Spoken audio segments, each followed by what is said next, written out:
Shalom, friends. Welcome back again. Today, I want to talk about the Book of Esther, in the Old Testament, about Queen Esther. Um, first off, I want to again thank you, and I encourage you to read this book because it's Jewish history, and it's history worth remembering. And anyways, I want to talk about a little bit here. I'm not going to spend much time on. But please get your Bibles out, read up on this book.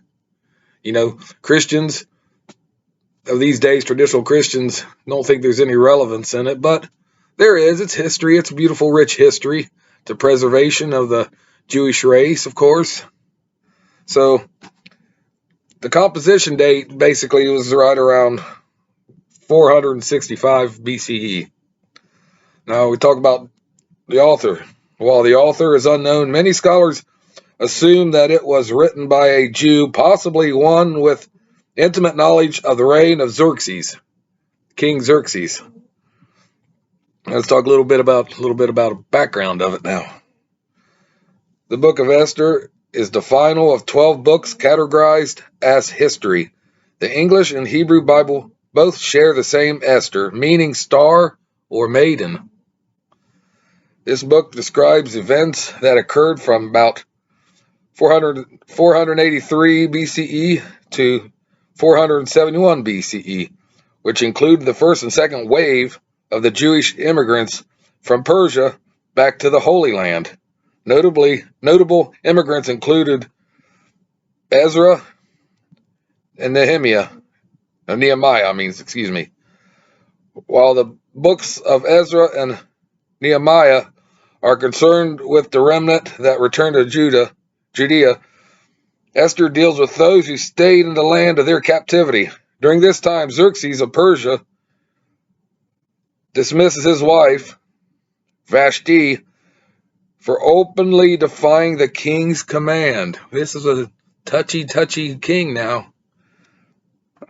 In her place, Esther, a young Jewess whose Hebrew name is Hadassah, is selected as the new queen of Persia. Meanwhile, Haman, the grand vizier of the Persian king, establishes a plan to destroy the Jews, all the Jews he can. He has an utter hatred for them, and he's conspiring. Through the efforts of Esther and Mordecai, they are able to thwart Haman's plot and save the Jewish nation. In remembrance of this deliverance, the Jews established Purim, a nationalistic holiday recalling Yahweh's deliverance of Judah from the hatred and persecution of Haman.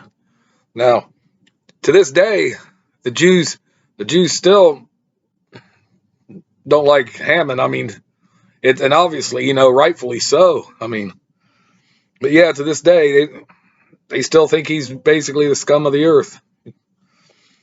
Now, the significance of this, well, the name Yahweh, or the four Hebrew letters comprising of the Tetragrammaton, well, that's from Greek meaning four letters, does not appear within the Book of Esther. Some scholars note that it does show up in the four acrostics.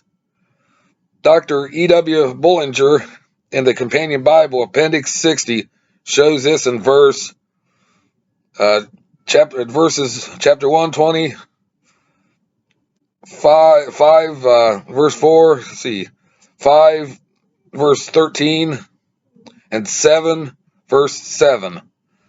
This book also provides a powerful illustration of Yahweh's deliverance and providence. Even though the nation of Judah was at risk of complete annihilation, Yahweh made a way of escape and victory through a series of events involving a young Jewish woman. Yahweh is always in control and able to deliver. That's the truth. He's always able to deliver. He's got a plan. He's got a plan, and he's going to stick to his plan, and he does save his people. He loves his people. If they're bad, he's going to spank them. He's going to spank them good, but he still loves them. He's got to chastise children when they get out of hand, just like us parents. When our children get out of hand, we got to discipline them and mold them to be a righteous person.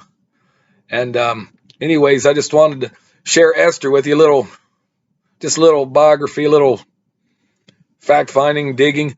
Anyways, I just want you to study, read that book, study it, and appreciate it, and understand. It was a bad time back then for the Jewish people who got uprooted by Babylon and Nebuchadnezzar and got thrown out to other lands. And then in turn, Persia come and took over and conquered Babylon, and they had the Jews. But it was King Cyrus who first issued the edict to have the Jews, a little small remnant, return back to rebuild the temple. And after a while, all the Jews were basically free. They could have went back if they wanted, stayed there, did whatever. And a remnant went back, rebuilt the temple, and started rebuilding the city, and later on became a small nation.